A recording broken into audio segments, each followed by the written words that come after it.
let's talk a little bit about my favorite subject of the day. My roommate and I are here to talk about God of War, and I was streaming it yesterday.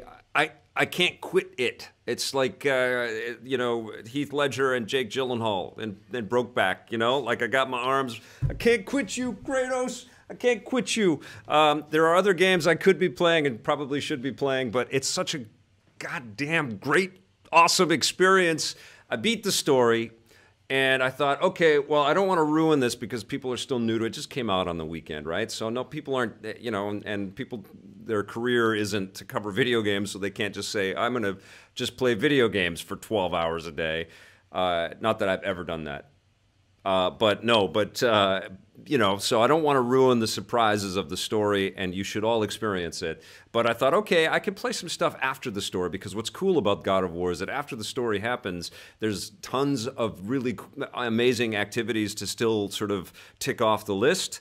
But it doesn't really reference the story over and over again. So it's almost like the developers thought this through in advance, that maybe people are going to want to stream this or share some of the mechanics or the combat or the conflict in the game without kind of spoiling everything over and over again. And that's exactly what I was able to do. I streamed for a couple of hours, and I showed off how this game plays. And I wanted to talk to you guys a little bit about that, because I think it adds an extended and an extra amount of value to the core experience. And that's before you play it again, because you're going to want to play it again a couple more times at harder difficulties and challenge yourself.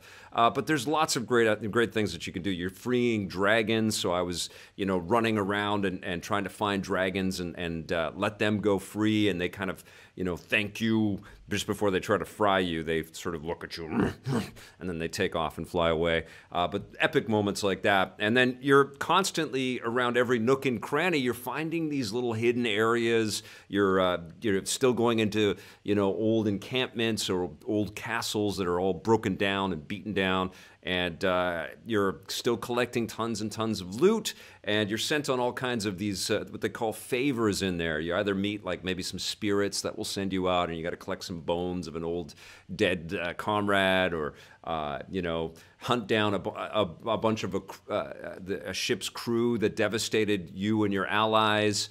And then you return back to that spirit, or you tick it off the list that you completed that favor, and then you're rewarded with experience points, or sometimes you get some cool augmentations for your armor or armor pieces. And what I was doing when I started my stream yesterday, and we're not really showing it off too much in our footage right now, but I was in Niflheim. Some of these words are really hard to remember or say properly, but I was in a realm called Niflheim, which was loaded with this crazy poisonous mist, and I had to fight a bunch of bad guys and navigate through this kind of maze that was out to kill me with razor blades and slamming walls and things like that, and spikes.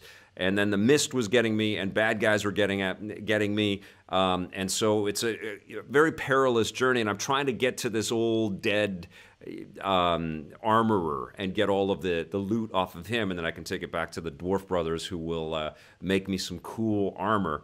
And so there is tons of this kind of stuff to do. There are all these different torches to light across the Lake of Nine.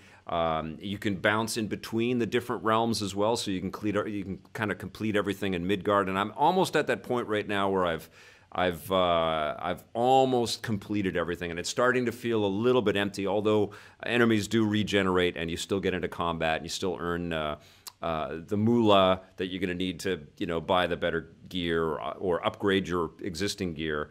And then you're challenged with lots of puzzles like this, where you're trying to ring bells in a sequential order so that it opens up a door and you can walk in. All I'm saying is that God of War, much more than the previous games, and I hate sort of poo-pooing the work of the previous God of War games because they've all been amazing, but this one just feels like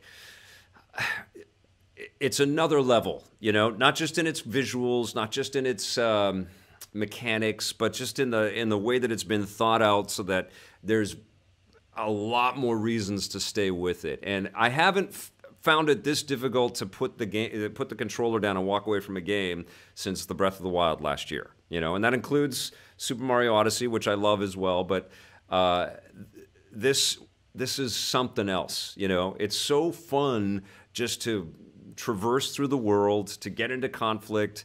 I find that there's like a Diablo 3 kind of hook there too, with the or a Diablo style hook in there where you're trying to constantly, you know, compare the weapons that you have, the armor that you have, and then the runic attacks that you have, and you've got this talisman that you can activate, and all these different things that you can stick augmentations on that you collect along the way. So lots and lots of layers of customization and playability and replayability, and so it deserved every ounce of the 10 that I gave it. And what do you think, Kratos? Yes, it's a great game. Ah, boy. Don't call me boy, Kratos.